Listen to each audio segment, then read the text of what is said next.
Yes, good afternoon, everybody from Amsterdam, and good morning from United States, from Chicago. I have a special guest, but before we go into our discussion, these posting are that I do with my guests are about helping us to thrive mentally, emotionally, physically, and in business during this period of time. And I want to take a moment together with you and my guest to take a minute and to breathe because the breath is given to us and we can invest a little bit of what is given to us to connect with the present moment and form a habit. So when we need and when we have tension, the breath comes automatically to us. And then during this briefing 1 minute briefing experience with us, you can decide if you want to scroll over other posts and go and do other things, or you want to stay with us and honor your present moment, rendezvous with the present moment, and then listen to a fantastic guest that I have. So we're gonna do the square or box breathing. Hmm. 4 in, hold for 4, exhale for 4, and hold. And we're gonna do for a minute Okay. or a little bit less. So do it on your own rhythm, and then just let's make an appointment with the present moment.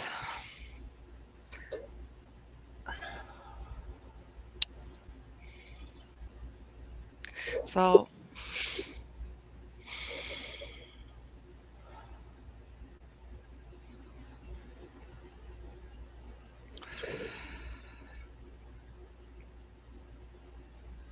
and I'm just gonna count for whoever prefers counting. Otherwise, you do it your own way. So let out and let's breathe in. 2, 3, 4. Hold. 2, 3, 4. Out. 2, 3, 4. Hold. 2, 3, 4. In. 2, 3, 4. Hold. 2, 3, 4. Let it go. 2, 3, 4. Hold. 2, 3, 4. In. 2, 3, 4. Hold. 2, 3, 4. Out. 2, 3, 4. Hold. 2, 3, 4. Last one. In. 2, 3, 4. Hold. 2, 3, 4. Out. 2, 3, 4. Hold. 2, 3, 4. That was good. That was good, right? And then we honor a present moment, right?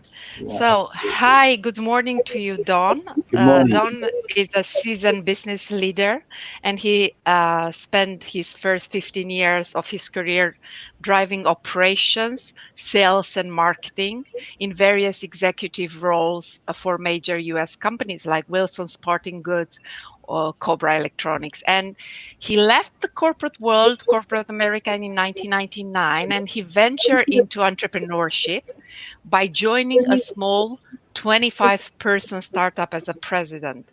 Yep. And in 2 years, he successfully repositioned the brand, the product, and the company, helped raising $12 million in funding, and he and his executive team grew the company to 350 people. And since Then he has gone on to expand 3 companies and successfully grew them and sold them. And currently he has 2 companies in the software service sector Mhm. and continues to manage the executive team and optimize their operations. And he's considered a very talented business owner and operator with excellent insights, solid leadership skills, and proven operational discipline that delivers results. And in addition, he's a senior Tony Robbins trainer, and he's a very, very nice guy, a very generous human being. So, welcome, Don. Thank you. And Thank you. how are you? I'm doing well. Thank you for that introduction. Certainly appreciate that, and appreciate the opportunity to talk a little bit about what I know, what I've done, and probably align my current thinking and action plan to give you guys some ideas of how I'm running my businesses now and what I see out there. Thank you, and thank you for the opening, the breathing. I don't I count a little faster than you. So that was a good experience for me to actually slow it even down even more and just really breathe in. So thank you. I appreciate that. Um, So you slow your breath. So what did it do to you? I'm just curious. How do you feel right now? I felt much better, actually, more relaxed. Mm-hmm. It's I was I think I normally would move through it a little quicker to move on, and where this because you were guiding me, I was completely letting go of control. So you had more control of it because I was listening to your account, and that just helped me. Frankly, it just helped me not worry about when and what I have to do next. Just wait for the signal, which, by the way, is quite appropriate on some of the subjects I want to talk about today. Is the Awesome. signals? The signals are there, and you don't want to be too early, and you don't want to be too late. So let's watch for these signals together, Yeah. and I think our businesses will reflect really solid response. So we're gonna talk about a 90-day action plan to Yeah. keep your business in business.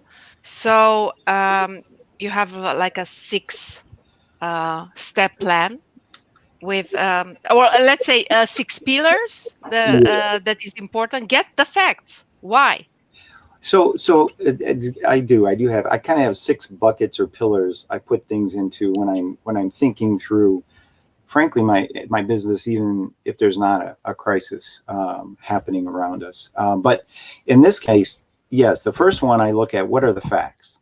And I think it's really important to understand exactly the facts as you best understand them, okay, as you best can interpret them, and more importantly, how you can interpret them for your business. So in United States, we're reaching 18% unemployment, possibly as high as 20. The volume of people that are out of work in the United States is massive. It's similar to volume-wise, a number of people as the Great Depression, which everybody kind of holds that as the iconic Yes. time.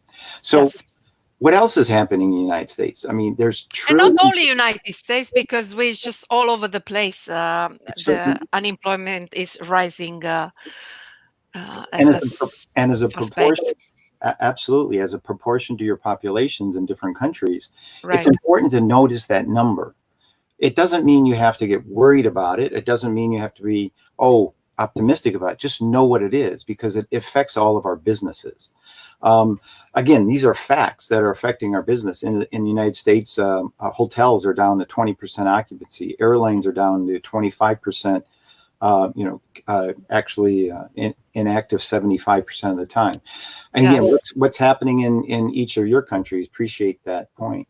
It's important to understand these facts, because what's happening is this is a time-based event. It's Yes. not going to be over quickly, but it's going to be not as long as you might have thought, but it's definitely not going to be over very, very quickly. So, No. so what we want to start doing is thinking about the economic navigation, if you will, how we're going to navigate the economic impact of this. And that's what I'm going to focus on today is, of course, there's the physical impact on people, et cetera.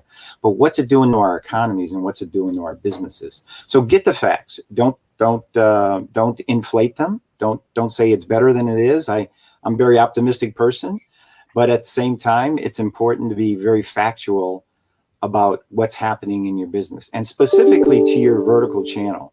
If you're in banking, what's happening in banking right now with the loans. There's people working weekends trying to get loans for all these people, right?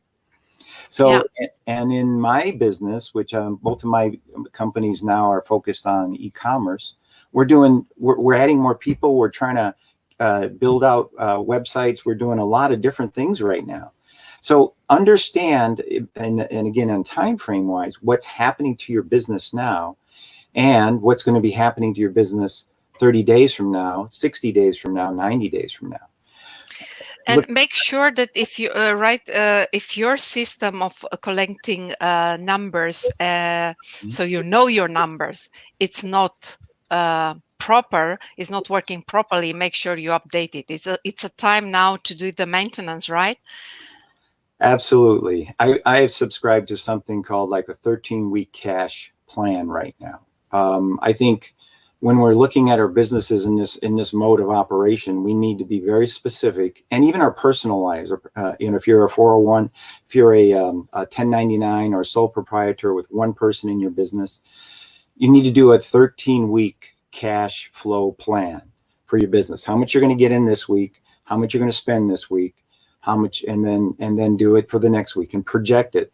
And you need to do this every week. You need to do this every Monday morning or Sunday night before you start your week, because things are changing so quickly here. Unfortunately, there's a lot of people who aren't not paying their bills. Unfortunately, there's a lot of your clients out there that might be saying something this week, but the very next week they might be saying something different. So you want to look hard at your numbers, know how much money you got in the bank, know exactly how much revenue you've got coming in. And when I say, for instance, say you got $200,000 in invoices that are out and you're waiting for them to pay, what we want to put in this cash plan is actual collections. So you lay out in the next 13 weeks, and I can send you a template on that. It's real simple. You get the idea of expenses and incomes, but then just look exactly what you expect to collect on each account for each week, not what you expect to invoice or expect to do, but what you expect to invoice and actually collect. And that's going to drive your decision-making in these next several weeks, where cash is king right now. And if you don't have enough cash, you're going to be in trouble.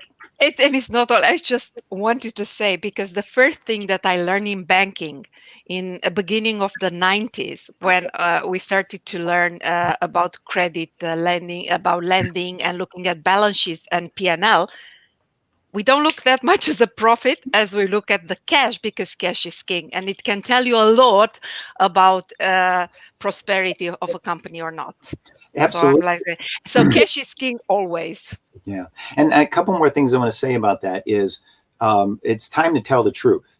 This isn't time to lie to yourself and think it's going to be better. As we did with step one, is understand the facts of your industry. Yes. I'm in e-commerce, and everybody thinks e-commerce is going to be gangbusters and doing really well for the next 6 months. It's not, because the money that's coming out of this country and all countries, people aren't going to be spending, and therefore sites are going to, and the whole industry is going to contract, just like all industries are going to contract. So let's be realistic about that. And then on your banking, how exactly much do you have in the bank? How much do you exactly expect to get this week? Is he really going to pay you? Are these people going to take care of their obligations to you?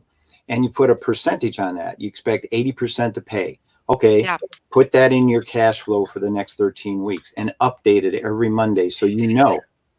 Yeah, and especially for small business owners, many times I talk to many people, and then they send the invoice, and they think, okay, it's done, it's gonna come, but that is not cash. That it's just sending the invoice for your services. That doesn't mean that your company is prospering. You're so spot on in that one.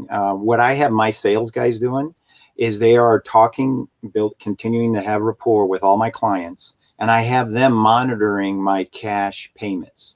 And Yes. they're having conversations with the key managers on all my clients, and they're saying, by the way, our invoice came in, Yeah. is there any changes you want to make to it? And they're having really light conversations, but at the same time, they're subtly asking, are you going to pay on time? And Yeah. that is so critical right now for our planning purposes. I put as my number one priority for my sales, or number two, actually, besides customer service, is to monitor that cash collections. So all my sales guys are talking to all my accounts at least every 2 weeks, and they're asking, how everything's coming in the payment, how their business is doing. Is there anything else we can do? Of course, but then are they going to pay on time is what they're Yeah. looking for. And this is also, it becomes in many contexts a delicate matter, Yes. and it is linked again how you show up and what is your state when you get in this maybe difficult context. So managing your emotional state. What do you say about that? So I think to manage, first you have to take care of yourself. We've all heard about different ways of manage your emotional state, like you did with the breathing this morning. That gave us the peace and the space to know who we are, know what we want, and then we can communicate. So when you manage your own emotional state, you have just a better perspective on what's going on around you. So you start to take away the fear. It's still going to be there. It's okay. But you're managing it. You understand that's what it is. You understand that it's influencing you. So first, manage your rituals. And my morning rituals last for 2 hours, and I go through meditation and all kinds of things in the mornings. And one of the part of that is 10 minutes of gratitude, 10 minutes of I freaking rock. And I say that out loud, and I look at that, and then I go 10 minutes on my intention for the day. And then I have other rituals around that. But that sets me up for a really good day. So you take care of yourself. The other emotional state you need to, go ahead. Can I ask you, if you skip one day, how is your day different? Usually one day is like, a little bit like, what was that like? And I forgot, and I don't feel as good. But if I skip 2 days, then I really go, oh my gosh. So I get back to it as soon as I can. It serves so well to get grounded with rituals. And frankly, though we're all home now, this is a perfect time to set yourself up with some really good rituals or practices. Yeah, exactly. Practices. The other emotional state I would recommend strongly that you manage is your employees. As leaders of our company, almost a general in the Army, CEO, definitely. You need to lead by example. You need to engage. They know what's going on. They're going through all kinds of, now working at home, also, doing different things. They're worried about their paycheck. They're worried about their industry. So you need to be open with them. You need to discerningly give them pieces of information that helps them understand your plan for your company over the next 13 weeks. And if you do your cash plan, you'll know what you're going to be doing. And if your cash plan says, I'm going to lose 50% of my revenue in 30 days, then you're going to have a different type of conversation with your employees. You might keep them. You might decide you're going to put some on furlough. You might decide what's best for you and you as a company, which is number one, you need to make sure your company is going to survive this. The second part of that is understand the strategy of where you're going to come out, and then make sure everybody on your team is on board.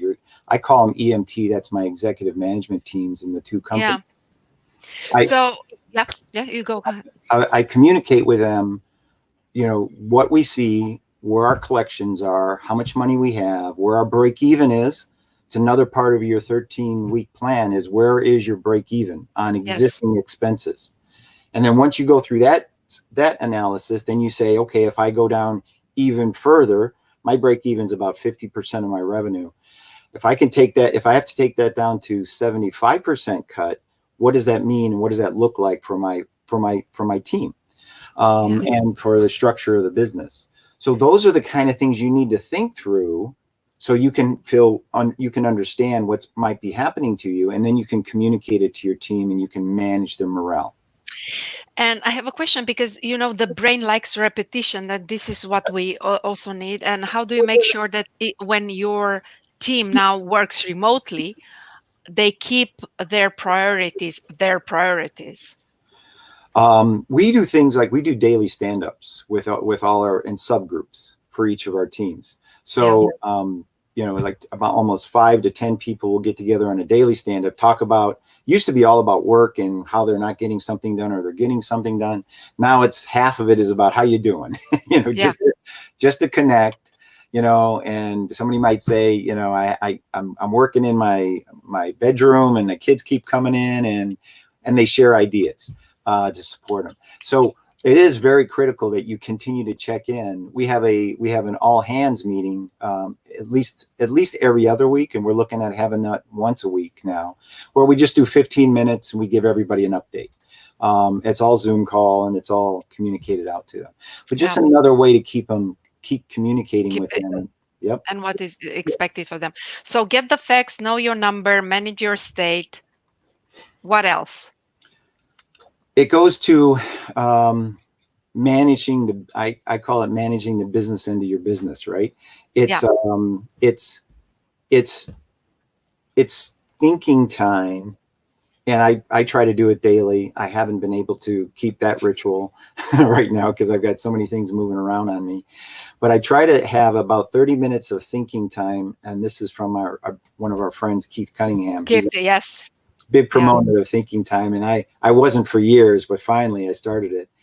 So manage the business end of your business means you have to put your CEO hat on. This isn't an emotional event. This is a numbers event. This is a crisis that is affecting the entire world, and it is obviously going to affect your business in some way, shape, or form.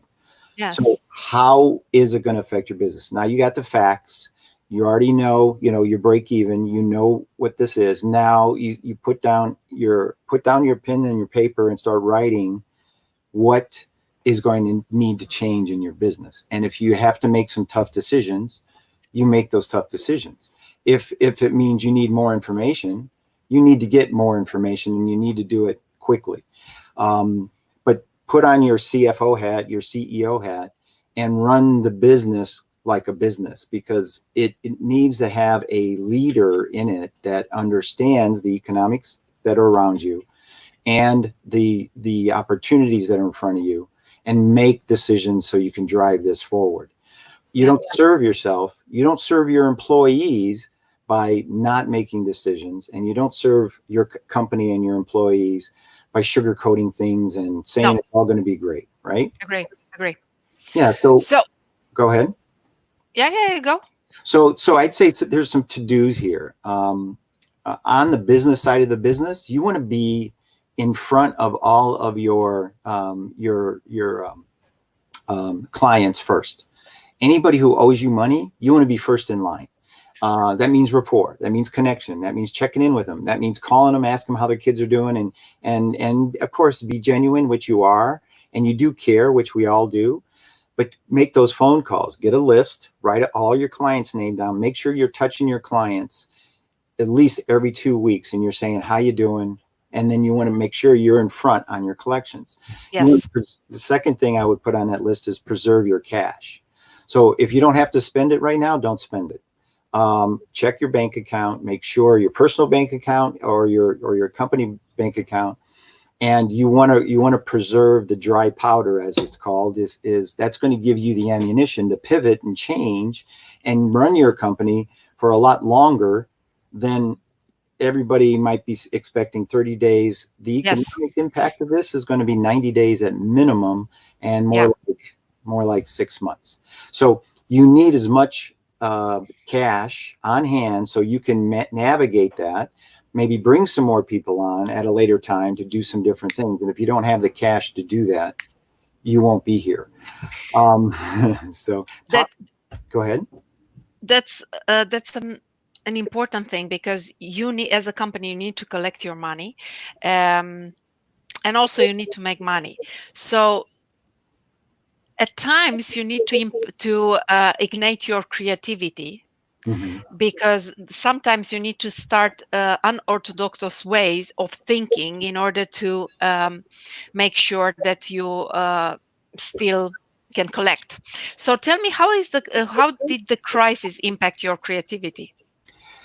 Um, I put that in a category of like pivoting, and first is get back to basics and understand the customer that you've been servicing.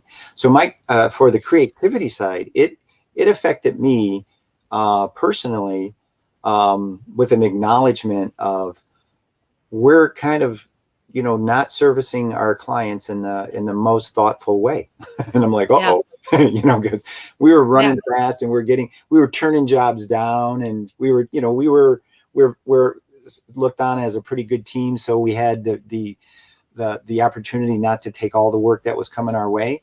And we yes, were just moving through it. So for me personally, that's a great question. I'm thinking we have not been thoroughly engaging and understanding the needs of our clients, more giving them what we thought they needed and moving on.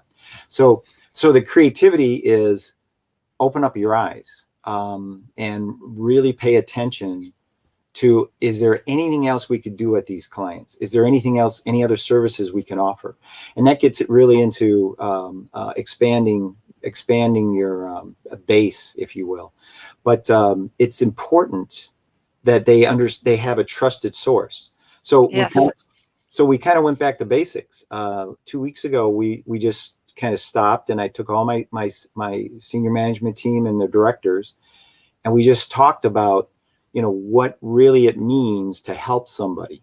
yeah, And effectively, that's what our business is. We're helping them build websites, build e-commerce sites, build out all this tech functionality. And there's ultimately, that's who we are. We're really skilled guys and gals who do this work. So they need help, and they're in a desperate situation right now because they don't know who to trust. And we changed the dialogue within ourselves, which changes the dialogue with our customers to say, hey, if whatever's going on, this is crazy time. yes, If you need anything, we're genuinely here, and we genuinely care, and we're going to be able to help you. So it slowed it down. Actually, when everybody's saying speed it up, we slowed it all down and just said, what else can we do? What else can we do?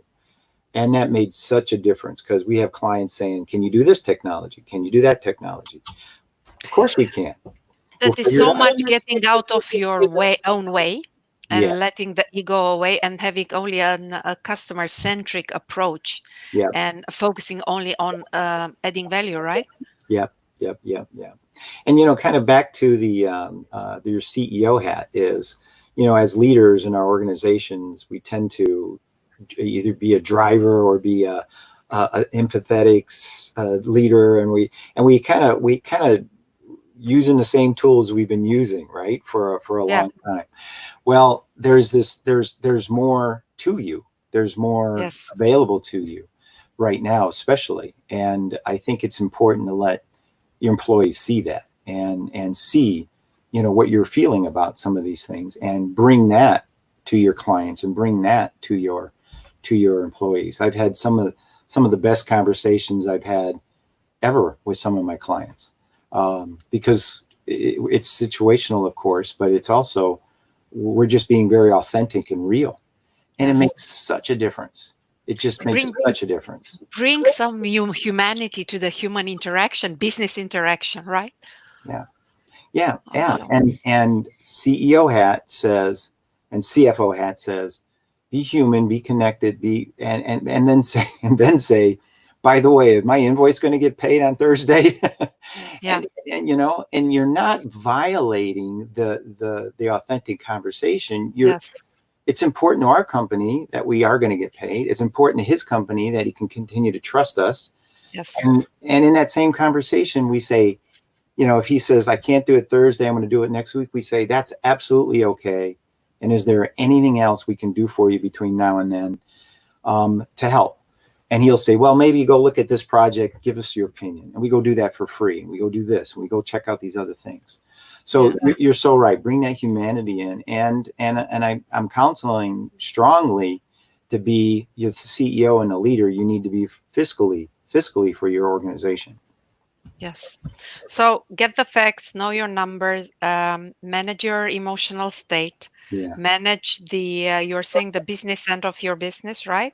Yeah. Get the basics strong and innovation, right? Yeah. The basics are, in my mind, is just what you asked me, what changed for me. And I kind of went back to how we started. This company now is 10 years old. It's my longest, it's my oldest company. Yeah. I usually build them and sell them, but I've enjoyed this one so much, and a lot of counseling and coaching from other business leaders like Keith Cunningham. I've been able to optimize this business. But the Yes. reality is it's changed. It's changed a lot since we started it, but its roots are the same. So back to the basics. What do? We provide services and technology support to build out any piece of technology in a very cost-effective, with brilliant resources. These are the things we do.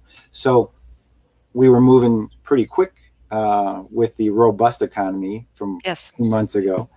And now it's a chance to slow it down, to get back to these basics, connect, be in rapport with your clients, understand what their true needs are. If it isn't us, that's okay. We'll help recommend somebody else. But understand that value, that true value you're adding. And I love this opportunity for so many ways, because I get to talk to my managers about it. We've slowed things. So the speed of our work is still, is probably the highest it's been. Actually, we had our third best week ever last week. Right. So it's very busy, but it's So you look also at opportunities, right? yeah. Look at The opportunity. crisis brought opportunities for you as well. Right. But in the same time, and it's teaching me, I can still slow it all down and just, and like you said, be human and be authentic and be in rapport with our clients. And what is the true value we're adding? So Yes. that's the basics. I want to get this company back to, and we are, and we're moving in that direction. And it's making such a difference because everybody is razor focused right now on that. Awesome. And then finally is pivot. And this is kind of the idea of what else can you do as a company, as a completely different, maybe even a different segment. There's a story we talked a little bit before about some companies who I think are doing things well. There's a vitamin store here in the United States. They call them GNC, and they provide all these vitamins, right? Yeah. And they're all over. It's a big chain. But one of the managers of franchise owners in California was saying what he does now is he's contacted all his restaurants, and he sells high-end vegan, high nutritional value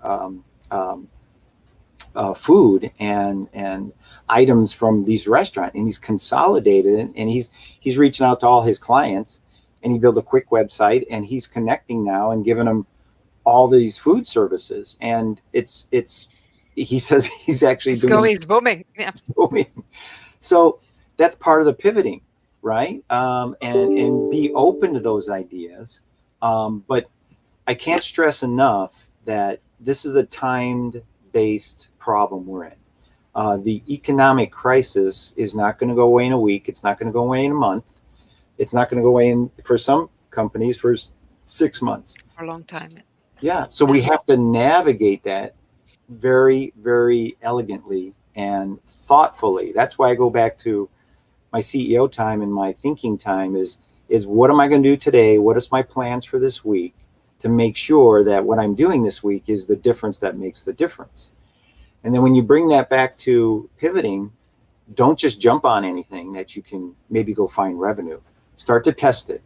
Put a couple of guys on it, or maybe a website out there on it, and start to see if you can start to capture new revenue flows. Because fundamentally, with all these people staying home, their whole patterns, their whole habits are changing, right? Yes. And we're not going to go back to those old patterns. A friend of mine runs a big software company in downtown Chicago. 750 people he has in an office, and he says, "I'm not going to renew the lease next year." Yeah. He doesn't have to. And that whole effect on the mortgage business is going to be hard for them to navigate that. But at the same time, he's going to have almost $150,000 less a month payment that he doesn't have to make. He's going to send everybody meals, he says, once a month, Yeah. and he's going to do all these kind of cool things for his employees. So Yeah.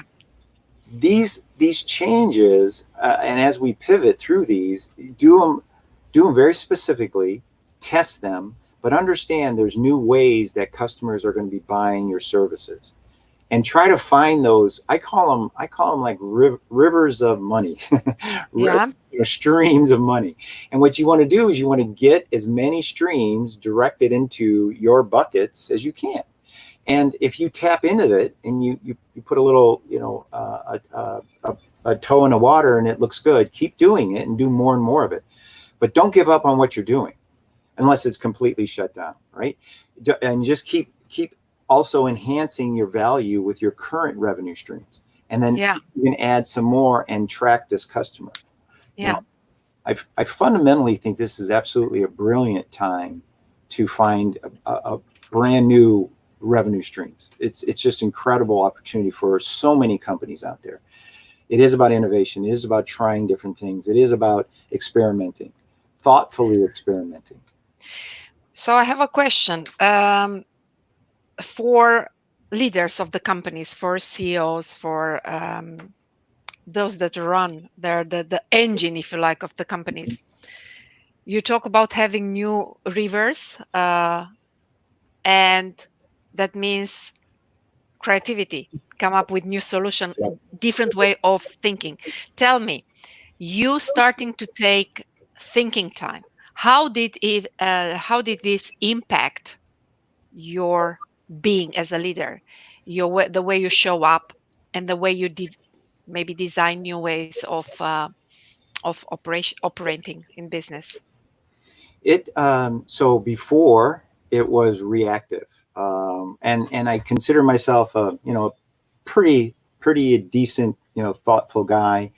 And I would run my business and wake up, get on the calls, have coffee, and start engaging with people, and either be in the office or do different things. But then when I started doing thinking time, it added intentionality to my day. Yes. It added intentionality to my week and to my business ultimately.